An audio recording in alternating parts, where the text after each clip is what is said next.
আজ তোমাদের সাথে শেয়ার করি একটা অন্যরকম গল্প। আমি আজকে আমার নিজের হাতে রান্না করে আমার সমস্ত বন্ধু বান্ধবদেরকে খাইয়েছি। তো কেনই বা খাইয়েছি আর কি কি বা রান্না করলাম সেটাই আজকে তোমাদের সাথে আমি ব্লগের মাধ্যমে শেয়ার করব। তো চলো দেরি না করে আজকের ব্লগটা এখান থেকেই শুরু করি। Good morning everyone. সকাল সকাল ঘুম থেকে উঠে ফ্রেশ হয়ে কিন্তু এখানে চা বসিয়ে দিলাম, আর চার লিকারটা হয়ে যাওয়ার পর এখানে দুধও দিয়ে দিচ্ছি। অ্যাকচুয়ালি সকাল সকাল আমি কখনোই চা খাই না, বাট আমি যদি মামার বাড়িতে যাই বা বড় মামি যদি আমাদের বাড়িতে আসে তাহলে কিন্তু চা সকাল সকাল হবেই, আর তার সাথে সাথে কিন্তু আমি খাবই। তো এদিকে কিন্তু চাটাও হয়ে গেছে মোটামুটি, আর আমার কিন্তু দুধ দিয়ে চা খেতে মানে কি যে ভালো লাগে কি বলবো তোমাদেরকে। তো এদিকে কিন্তু চাটা হয়ে গেছে, তো সবার জন্য চা এখানে কাপে কাপে নিয়ে নিচ্ছিলাম, নিয়ে বোনকে আর মামিকে দিয়ে দিলাম, আর আমিও কিন্তু চাটা খেয়ে নিচ্ছিলাম। উফ কি যে ভালো লাগছিল কি বলবো। তারপর স্নান টান করে ঠাকুর পুজোটা দিয়ে দিলাম এখানে, কারণ আজকে যেহেতু বাড়িতে একটা ছোট মোটো অনুষ্ঠান মতোই আছে, সমস্ত ফ্রেন্ডরা আসবে, তো সে কারণে ঠাকুর পুজোটা দিয়ে দিলাম স্নান টান করে। তারপরে কিন্তু ভাতটাও খেয়ে নিলাম, আর ভাত খেয়েছিলাম আলু ভাজা, শাক আর নিরামিষ সবজি দিয়ে। আর এই যে সবজিগুলো কাটা দেখছো এইগুলো কিন্তু আমি স্নানে যাওয়ার আগেই সমস্ত কিছু কেটে কুটে এদিকে চাল টাল ধুয়ে সমস্ত কিছু রেডি করে তারপর আমি স্নানে যাই, আর এসে ভাত টাত খেয়েই কিন্তু আমি এখানে রান্নাটা বসিয়ে দিই। আর এখন কিন্তু বাজে সেই দুপুর 2টো থেকে 2:30 আমি রান্না বসিয়ে দিয়েছি। এখানে কিন্তু প্রথমে বিনসগুলোকে ভেজে নিচ্ছিলাম সাদা তেলের মধ্যে একটু শুধু লবণ দিয়ে, আর তারপর কিন্তু আমি ভেজে নিচ্ছিলাম এখানে গাজরগুলোকে, কারণ ফ্রাইড রাইস যেহেতু করব প্রথমেই ভাবলাম সবজিগুলোকে ভালো করে ভেজে নিই। আর এখানে যখন গাজরটা ভাজছিলাম না তখন দেখতে পেলাম একটা অবাক করা কাণ্ড, গাজর থেকে না হলুদ হলুদ কালারের কালার বেরোচ্ছিল। সাদা তেলটা দেখেছো তো কীভাবে হলুদ কালার হয়ে গেছে, যেমন মনে হচ্ছে আমি হলুদ দিয়েছি। তারপরে সেই তেলটার মধ্যে আমি দিয়ে দিলাম এই ক্যাপসিকামগুলো, দিয়ে এখানে অল্প পরিমাণে নুন দিয়ে দিলাম, দিয়ে এটাকেও ভালোভাবে ভাজাটা করে নিলাম। এই ফ্রাইড রাইসের সবজিগুলো যখন ভাজা হয় না তার মধ্যে একটু ঘি দিলেও কিন্তু খুব ভালো লাগে খেতে, পুরো ফ্লেভারটা সবজির মধ্যে চলে যায়। বাট আমার একটা ফ্রেন্ড যেহেতু ঘি খায় না সে কারণে সবজির মধ্যে আমি ঘিটা ইউজ করিনি সবজি ভাজার সময়। তো এদিকে সবজি ভাজাটা কমপ্লিট হয়ে গেল, আর এদিকে কিন্তু বুটের ডালটাও কিন্তু সিদ্ধ হয়ে গেছে। আর বুটের ডালটা কিন্তু মা সিদ্ধ করেছে, সে কারণে আর ভিডিও ক্লিপ নেওয়া সম্ভব হয়নি। আর বুটের ডালটা যখন সিদ্ধ করেছিল তখনই কিন্তু একসাথে বেসিক যে মশলাগুলো হয় জিরা গুঁড়া, ধনিয়া গুঁড়ো, লঙ্কা গুঁড়ো, হলুদ গুঁড়ো সমস্ত কিছু দিয়েই কিন্তু এখানে সিদ্ধ করা হয়েছিল বুটের ডালটা। তারপর তেলের মধ্যে তেজপাতা, শুকনো লঙ্কা ফোড়ন দিয়ে আর তার মধ্যে দিয়ে দিয়েছিল গোটা জিরে, এইগুলা ফোড়ন দিয়ে ডালটা দিয়ে দিল, আর এইদিকে কিন্তু কাঁচা লঙ্কাও দিয়ে দিল ফোড়নের সময়। আর এখন একটু লবণ আর একটু চিনি দিয়ে ভালো করে ডালটাকে ফুটিয়ে নেওয়া হচ্ছিল। তো ডালটা যখন ভালোভাবে ফোটানো হয়ে গেল আমি একটু গরম মশলা গুঁড়োটা দিয়ে দিলাম, তাহলে কিন্তু ফ্লেভারটা খুব ভালো আসে। আর তারপর দিয়ে দিলাম একটু কসুরি মেথি।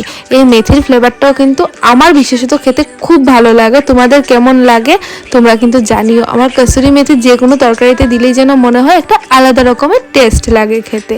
তারপর কসুরি মেথিটা দেওয়ার পর একটু সময় ফোটালাম, ফোটানোর পরেই কিন্তু ডালটা আমার রেডি হয়ে গেল। আর এদিকে কিন্তু বাবা বাজার থেকে চিকেনটা নিয়ে চলে এসছে, আর এদিকে কিন্তু মা চিকেনটাকে পিস করে দিচ্ছিল, কারণ চিকেন কাটা আমার আজকে সম্ভব হয়নি, কারণ আমি যেহেতু স্নান টান আগেই করে নিয়েছি, তো স্নান টান করে আমার চিকেনটা কাটতে আর বেশি একটা ভালো লাগে না।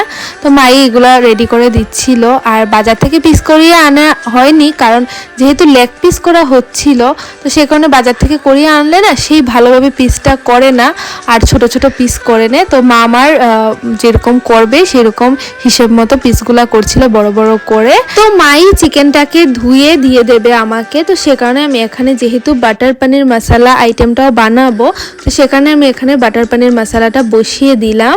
তো যেই তেলটার মধ্যে আমি ফ্রাইড রাইসের জন্য সবজিগুলো ভেজেছিলাম তো সেই তেলটার মধ্যে আমি অল্প একটু বাটার দিলাম, দিয়ে রসুন কুচি, আদা কুচি আর টমেটো কুচিটা দিয়ে ভালোভাবে ভেজে নিচ্ছিলাম, কারণ গ্রেভিটা আমাকে আগে রেডি করতে হবে সে কারণে। আর তেলের মধ্যে যে ছোটো ছোটো গুঁড়া দেখা যাচ্ছে সেগুলো দেখে আপনারা অন্য কী ভাববেন জানি না, সে কারণে আমি বলে দিচ্ছি এগুলো হচ্ছে ভাজার পরে যে গুঁড়াটা থাকে সেটাই, এটা আর ফেলিনি আমি। তো তারপর আমি তার মধ্যে দিয়ে দিই পেঁয়াজ কুচি, গোলমরিচ, তারপর এলাচ, দারচিনি, এগুলা দিয়ে এটাকে অনেক সময় ধরে এটাকে ভালোভাবে ভেজে নিই। তো ভালোভাবে ভাজা ভাজা হয়ে যাওয়ার পর আমি তার মধ্যে দিয়ে দিই একটু কাজু বাদাম। কাজু বাদামটা একটু পরে দিলেই ভালো হয়, নয়তো কাজু বাদামটা পুড়ে যায়। তারপর এটার মধ্যে দিয়ে দেই লাল শুকনো লঙ্কা দিয়ে এটাকে আরও অনেকটা সময় ধরে ভাজা ভাজা করে নিই। আর এইদিকে কিন্তু চিকেনের মধ্যে হলুদ লবণ দিয়ে চিকেনটাকে ভালো করে মাখিয়ে নিতে হবে। তো সেটাও মা মাখিয়ে নিচ্ছিল। তো এটাকে মাখিয়ে অনেকটা সময় ধরে এটাকে রেখে দিতে হবে। একটু টক দই দিলেও ভালো হয়, বাট সেটা আমরা কেউ দেইনি আজকের রেসিপিতে। তো চিকেনটাকে ভালো করে মানে সিম্পলি বানাচ্ছিলাম, তো সে কারণে এটা দিয়ে মেখে রেখে দিলাম। আর এইদিকে কিন্তু ফ্রাইড রাইসের জন্য যে ভাতটা করব সে কারণে জলটা কিন্তু বসিয়ে দিয়েছিলাম গরম হওয়ার জন্য। এদিকে সবজি ভাজা হয়ে গেছে, চিকেনটাও রেডি হয়ে গেছে। আর এদিকে কিন্তু চিকেনের জন্য মশলা করা হচ্ছিল। এখানে পেঁয়াজ রসুন আদা দিয়ে তার মধ্যে একে একে লঙ্কা গুঁড়ো, তারপর হলুদ গুঁড়ো, তারপর হচ্ছে জিরা গুঁড়ো, ধনিয়া গুঁড়ো সমস্ত কিছু দিয়ে একসাথে মিক্সিতে পেস্ট করে নিতে হবে। তো এটা পেস্ট করে নিচ্ছিল বড় মামি। তো বড় মামি পেস্ট করে নিচ্ছে, কারণ বড় মামি বলছে যে আমি চিকেনটা করব। এইদিকে কিন্তু চিকেনের যে মশলাটা ছিল সেটা কিন্তু রেডি হয়ে গেছে। তো আমি এখন পনিরটা বানাবো। তো আগে যে পনিরের জন্য যে পেঁয়াজের মশলাটা ভাজা ভাজা করেছিলাম, তো সেটা কিন্তু ঠান্ডাও হয়ে গেছে আর সেটা কিন্তু পেস্ট করা কমপ্লিট হয়ে গেছে। তো সেটা আর আমি স্টেপ বাই স্টেপ তোমাদের সাথে শেয়ার করতে পারলাম না, অনেকগুলো স্টেপ মিস হয়ে গেছিল, ভিডিও করতে পারছিলাম না তাড়াহুড়ার জন্য। তো এদিকে কিন্তু আমি সেম প্যানের মধ্যে আবার সাদা তেল দিয়ে দিলাম আর তার মধ্যে পেঁয়াজ কুচি, তারপর কাশ্মীরি লাল লঙ্কার গুঁড়ো, একটু জিরা গুঁড়ো, একটু ধনিয়া গুঁড়ো, একটু গরম মশলা গুঁড়ো, সমস্ত মশলাগুলো দিয়ে ভালোভাবে এটাকে ভাজা ভাজা করে নিচ্ছিলাম। তো আমি আরেকটা কথা বলে রাখি, যেই বাটার পনির মশলাটা আমি বানাচ্ছি সেটা কিন্তু আমি আমার মতো করে বানাচ্ছি, আর যেরকম আমি বানাই সেটাই আমি তোমাদের সাথেও শেয়ার করছি, ঠিক আছে? তো এদিকে সমস্ত মশলাগুলি দিয়ে দেওয়ার পর আমি কিন্তু এখনও লবণটা দেইনি। তো আমার লাগছিল যেন আরেকটু জিরে গুঁড়ো লাগবে, তো সেখানে আরেকটু জিরে গুঁড়ো দিলাম। দিয়ে কিন্তু ভালোভাবে এটাকে মশলাটাকে কষিয়ে নিয়ে নিলাম যত সময় না অবধি তেল ছাড়ছে। আর তারপরে লাস্টে একটু গোলমরিচের গুঁড়োটাও এটার মধ্যে অ্যাড করে দিলাম। তারপর কিন্তু এটা আমি পুরো 2-3 মিনিট ধরে কষিয়েছি, কারণ যত সময় না অবধি এটা থেকে কাঁচা মশলার গন্ধটা যাচ্ছে। তারপর কিন্তু আমি যে আগে মশলাটা করেছিলাম সেই মশলার যে পেস্টটা ছিল সেটা কিন্তু আমি এটার মধ্যে দিয়ে দিচ্ছি। আর এই পেস্টটা কিন্তু ভালো করে ছেঁকে নিয়ে নিলে আরও ভালো হয়, একদম স্মুথ হয় যে গ্রেভিটা হয় সেই গ্রেভিটা। বাট আমি এই পেস্টটাকে আর ছাঁকিটাকে নিয়ে যেরকম মিক্সিতে ছিল সেমটাই আমি এটার মধ্যে অ্যাড করে দিই, দিয়ে ভালো করে এটাকে মিশিয়ে নিচ্ছিলাম। তো এটা তো ভালো করে কষানো হয়ে গেছে। এখন কিন্তু যে বাটিটাতে রেখেছিলাম পেস্টটা, সেটা ধুয়ে যে জলটা হয় সেটা দিয়ে দিয়েছি গ্রেভিটা যাতে একটু পাতলা হয় সেই কারণে। তারপর এটার মধ্যে কিন্তু আমি আরও একটু জল মিশিয়ে দিই, কারণ মনে হচ্ছিল আর একটু জল লাগবে। তো সেটা মিশিয়ে দিয়ে কিন্তু আমি অনেকটা সময় আবারও এটাকে ফুটিয়ে নিই। আর এটা কিন্তু পুরো কাঁচা জল ছিল, মানে গরম জল ছিল না, সে কারণে অনেকটা সময় ফুটিয়ে নিই যাতে মশলাটা ভালো করে মিক্স হয়ে যায় গ্রেভিটার সাথে। তারপর এটার মধ্যে পনিরটা দিয়ে দিই। আর এখানে কিন্তু আমি রেড কাউয়ের যে পনিরটা ছিল সেটাই আমি ইউজ করছিলাম। তো পনিরটা দিয়ে দিলাম, আর একটু পনির লাগলো হলে, তো আমার যতটুকু গ্রেভি হয়েছে সেই পরিমাণে দিলাম। তার মধ্যে কিন্তু আমি ছোট একটা বাটারের টুকরাও দিয়ে দিলাম, দিয়ে ভালোভাবে এটাকে মিশিয়ে দিলাম। মিশিয়ে কিন্তু সেই 5 থেকে 7 মিনিটের জন্য এটাকে ঢেকে রেখে দিয়েছিলাম। আর এদিকে কিন্তু ভালোভাবে পনির বাটার মশলাটা কিন্তু ভালোভাবে গ্রেভিটা ফুটে উঠেছে। তো ফুটে ওঠার পর এটাকে অনেকটা সময় ধরেই এটাকে আমি কষাতে থাকি। আর আরেকটা কথা, আমি যে আজকে অনুষ্ঠানটা করছি সেটা কিন্তু আমার বার্থডে পার্টিটাই ওদেরকে দিচ্ছিলাম। ওরা বলেছিলাম বাড়িতে এসে খাবে, তো সে কারণেই আমি ওদেরকে রান্নাবান্না করে আজকে খাওয়াচ্ছিলাম। তো তারপর আমি এখানে আরেকটা বাটারের টুকরো দিয়ে আরও 3-4 মিনিটের জন্য এটাকে ঢেকে দিই। তারপর কিন্তু গ্রেভিটা মোটামুটি পুরো রেডি হয়ে যায়। তো আমি রান্না করতে করতে তোমাদের সাথে আজকে একটা কথা শেয়ার করছি, মানে কীরকম লাগে না, আগে যখন বার্থডে ছিল তখন মা বাবারা সমস্ত কিছু রান্নাবান্না করে খাওয়াতো, আর এখন কিন্তু আমরাই কিন্তু মানে আমরা বলতে কি আমি নিজের হাতে রান্না করে আমি আমার নিজের বন্ধু বান্ধবদের খাওয়াচ্ছি। তো সেই জিনিসটা কিন্তু একটু অবাক করা, আর ওদের অনেক ভাগ্যের ব্যাপার আমার মতন এরকম বান্ধবী একটা পেয়েছে, তাই না বলো, যে আমি রান্না করে ওদেরকে বার্থডে ট্রিটটা দিচ্ছি, তাই না?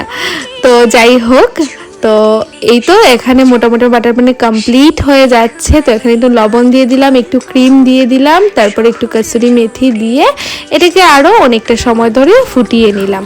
তারপর কিন্তু এটা মোটামুটি গ্রেভিটা রেডি হয়ে গেছে। আর এখন না ভিডিওটা এডিট করতে করতে সত্যি আমার দেখে খাবার আবার ইচ্ছে করছে, কারণ এটা আমার অনেক ফেভারিট একটা রেসিপি। তারপরে তার মধ্যে আবারও একটু আমুলের ফ্রেশ ক্রিমটা দিয়ে দিচ্ছিলাম, কারণ যত বেশি ক্রিম দিবে তত বেশি কিন্তু খেতে টেস্ট হয়। আমি কিন্তু এটা নামানোর পরও কিন্তু আমি আরও একটু ক্রিম দিই একটু ঠান্ডা হয়ে যাওয়ার পর। এদিকে যে আমি ফ্রাইড রাইসের ভাতটা বানানোর জন্য জলটা বসিয়েছিলাম সেটা কিন্তু গরম হয়ে গেছে। তো জলটার মধ্যে আমি দিয়ে দিলাম একটু লবণ, আর তাছাড়াও দিলাম এলাচ, দারচিনি, লং, জয়িত্রী এগুলা দিয়ে এখানে কিন্তু জলটাকে আবার একটু সময় ঢেকে দিয়ে দিলাম গরম হয়ে যাওয়ার জন্য। তার মধ্যে কিন্তু অবশ্যই একটু সাদা তেলও দিয়ে দিলাম, যাতে ভাতটা একটার সাথে একটার গায়ে না লাগে, একদম ঝরঝরা ভাত হয় সে কারণে। তারপর এগুলা দিয়ে এখানে কিন্তু আমি ভেজিয়ে রাখা যে চালটা ছিল সেই চালটা দিয়ে দিলাম। আর এই ভাতটা হতে কিন্তু অনেকটা সময় লাগবে, কারণ অনেকটা পরিমাণে চাল দেওয়া হয়েছে আর ভাতটা হতে অনেকটা সময় লাগবে। তো ভাতটা হতে হতে আমি এইদিকে পকোড়াটা রেডি করে নিই, কারণ আমি আজকে বানাবো ভেজিটেবলস পকোড়া। তো আগে থেকেই কিন্তু গাজরটা কুচো করে রাখা ছিল, তার সাথে বিনস, আর এখন তো আদা কুচোনোটা দিয়েই দিলাম, আর তার মধ্যে কিন্তু বাঁধাকপিটাও দিয়ে দিচ্ছি। তো বাঁধাকপিটা দিতে দিতে মনে হলো যে এই জায়গাটার মধ্যে জায়গা হবে না, একটা বড় পাত্র নিতে হবে। তো একটা বড় পাত্রের মধ্যে সমস্ত কুচোনো সবজিগুলা ঢেলে নিচ্ছিলাম, আর তার মধ্যে কিন্তু কুচো করে রাখা যে পেঁয়াজটা ছিল সেই পেঁয়াজটাও দিয়ে দিলাম। দিয়ে ভালো করে এটাকে মিশিয়ে নিলাম একসাথে। তার মধ্যে একে একে দিয়ে দিলাম হচ্ছে গোলমরিচের গুঁড়ো, তারপর দিয়ে দিলাম হলুদ গুঁড়ো, তারপর দিয়ে দিলাম হচ্ছে লঙ্কা গুঁড়ো, এটা কাশ্মীরি লাল লঙ্কা। তো এটা কিন্তু এতটা ঝাল হবে না যতটুকু দিয়েছি, কালারের জন্যই দিলাম। তার মধ্যে জিরা গুঁড়ো, ধনিয়া গুঁড়ো দিয়ে ভালোভাবে কিন্তু এটাকে মিশিয়ে নিলাম। মিশিয়ে অনেকটা সময়ের জন্য এটা রেখে দেব। আর এইদিকে কিন্তু ভাত রান্নাটা হয়ে গেছে পুরোপুরি। আর এখন মা ভাতটাকে টিফিন বক্সে রেখে দিচ্ছে, কারণ আগেই বলেছিলাম আমার একটা ফ্রেন্ড খায় না ফ্রাইড রাইস ঘি দেওয়ার জন্য, তো ওর জন্যই রেখে দিয়েছি। কিন্তু যে একটা কাণ্ড করেছি না, কি বলবো তোমাদেরকে। আমি এই যে সমস্ত ভেজিটেবলসগুলো ভাজা করেছিলাম ঘি ছাড়া, যেহেতু ও খায় না ঘি, তো ভেবেছিলাম ওর ফ্রাইড রাইসটার মধ্যে এই সবজিগুলো দিয়ে দেব। কিন্তু আমি যখন ফ্রাইড রাইসটা মিশাই না, তখন এই সবজিগুলো মানে ঘি দেওয়ার আগে ওর ভাতের মধ্যে মেশাতেই ভুলে গেছি। মানে কি যে বলবো, অ্যাকচুয়ালি এতটা তাড়াহুড়ো লেগেছিল না সেই কারণে। তো এখন ফ্রাইড রাইসগুলোকে মিশিয়ে নিচ্ছিলাম। তো সমস্ত ভেজিটেবলসগুলো দিয়ে তার মধ্যে দিয়ে দিলাম কাজু বাদাম কিশমিশ, আর তার মধ্যে দিয়ে দিলাম ঘি। তো ঘি অল্প অল্প করে দিচ্ছিলাম বারবার, নাহলে কিন্তু ঘিটা মানে পুরো। আর আজকে চিকেনটা তো মামি বানাবে, তো মামি দিকে কড়াই বসিয়ে কড়াইয়ের মধ্যে তেলও দিয়ে দিল, তার মধ্যে এক এক করে মেখে রাখা যে চিকেনগুলো ছিল সেগুলো চিকেনও দিয়ে দিল। আর যেহেতু চিকেনের অনেক বড় বড় পিস ছিল, লেগ পিস ছিল, তো সে কারণে আগে থেকে যদি ভাজা না করা হয় অল্প আছে, তাহলে কিন্তু খেতে ভালো লাগবে না। তো চিকেনগুলো এদিকে ভাজা হচ্ছিল, আর আমি কিন্তু এখানে সমস্ত স্যালাড টেলাড কেটে অনেকটা সুন্দর করে সাজিয়ে টাজিয়ে রেখে দিয়েছি প্লেটের মধ্যে করে, কারণ ওরা আসতে যাতে তাড়াতাড়ি করে খাবারটা দিয়ে দিতে পারে, লেট যাতে না হয়। আর এদিকে তো চিকেন ভাজা কমপ্লিট হয়ে গেছে আমি স্যালাড রেডি করতে করতে। আর মামি এদিকে ওই চিকেন ভাজা তেলটার মধ্যে আরেকটু তেল দিল, দিয়ে এখানে কিন্তু এক এক করে পেঁয়াজ রসুন যা কুচো করে কাটা ছিল তো সমস্ত কিছু দিয়ে দিচ্ছে।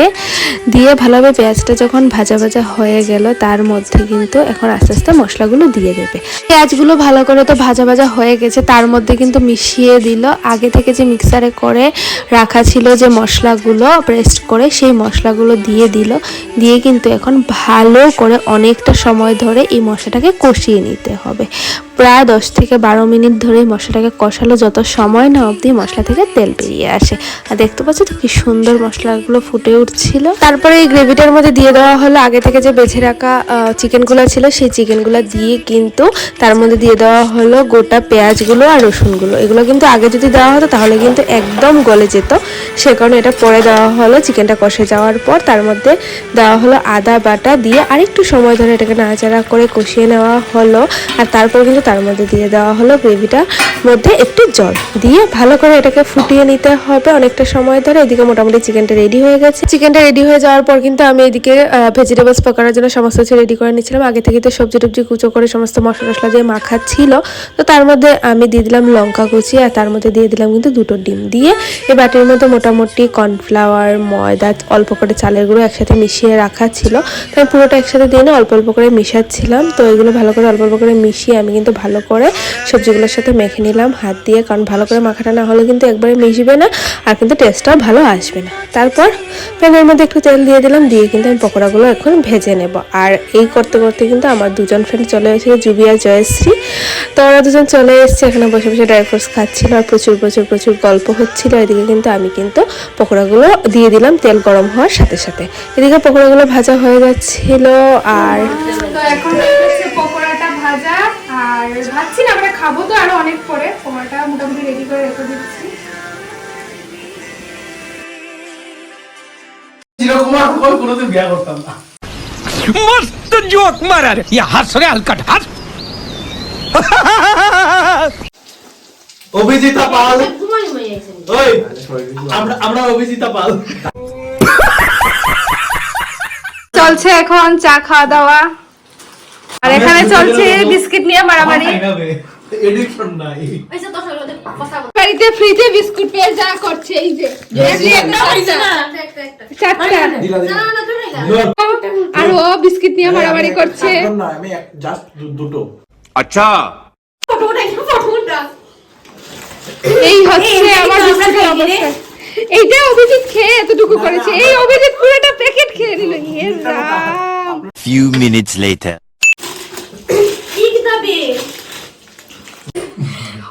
কেউ খায়নি, এই যে এটা ওই খেয়েছে, ওই খেয়ে। লাস্টে পুরো ব্রেড খাচ্ছে। समझ रहे हो নিজেরা খাচ্ছে। খেয়ে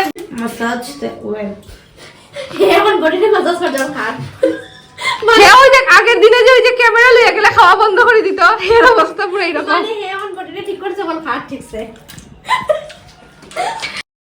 তো ওদের সাথে তো অনেকটা সময় গল্প করলাম। ঠিক সন্ধ্যা থেকে প্রায় রাত এখন 9টা 9:30 মতো হবে বেজে গেছে। আর ওরাও দূরে যাবে, তো মা বলছিল ওদেরকে খাওয়ান দিয়ে দে। তো আমি ওদেরকে খাবার দিচ্ছিলাম, এদিকে প্লেটে দিয়ে দিলাম আর এদিকে কিন্তু আমি এক এক করে এখন সমস্ত খাবারগুলো দিচ্ছিলাম। আর এদিকে তো মোটামুটি ফ্রেন্ডকে দিইনি, কারণ ও তো খাবে না ফ্রাইড রাইস, তো সে কারণে ওকে ভাতটা দিয়ে দিলাম। এখন দিয়ে দিচ্ছিলাম ডাল। তো এক এক করে সমস্ত কিছু পরিবেশন করছিলাম।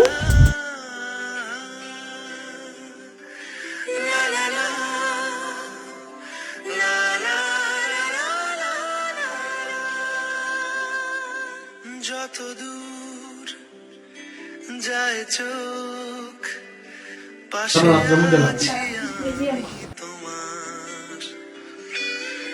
আজ নয় কাল হোক কেটে যাবে অন্ধকার। এক পিস আর এটা হচ্ছে আরেক লেগ পিসের চালে। এটা এখন চিকেন লেগ। খাওয়া দাওয়া করতে করতে অনেকটা গল্প হলো, অনেকটা মজা হলো। আমার তো আজকের দিনটা মনে থাকবে। আর তারপর তো ওরা সবাই চলে যাচ্ছিল, জুবি জয়শ্রী তো রয়েছে। তো ওদেরকে বলেছিলাম যে তোরা থাক, আমি আগে খেয়ে নিই, কারণ এত ভালো ভালো রান্না হলে না ঘরে এমনিতেই খিদে লেগে যায় অনেক আগে। তারপর আমরা বসে যাই খেতে। আর আজকের ব্লগটা জানি অনেকটা লং হয়ে গেছে, তারপরও বলছি যদি আমার ব্লগটা ভালো লাগে অবশ্যই কিন্তু লাইক কমেন্ট আর শেয়ার করে দিতে ভুলো না। আর আমার ব্লগটা ভালো লাগলে অবশ্যই কিন্তু আমার চ্যানেলটাকে সাবস্ক্রাইব করে দিও। তো চলো দেখা হচ্ছে নতুন একটা ব্লগ।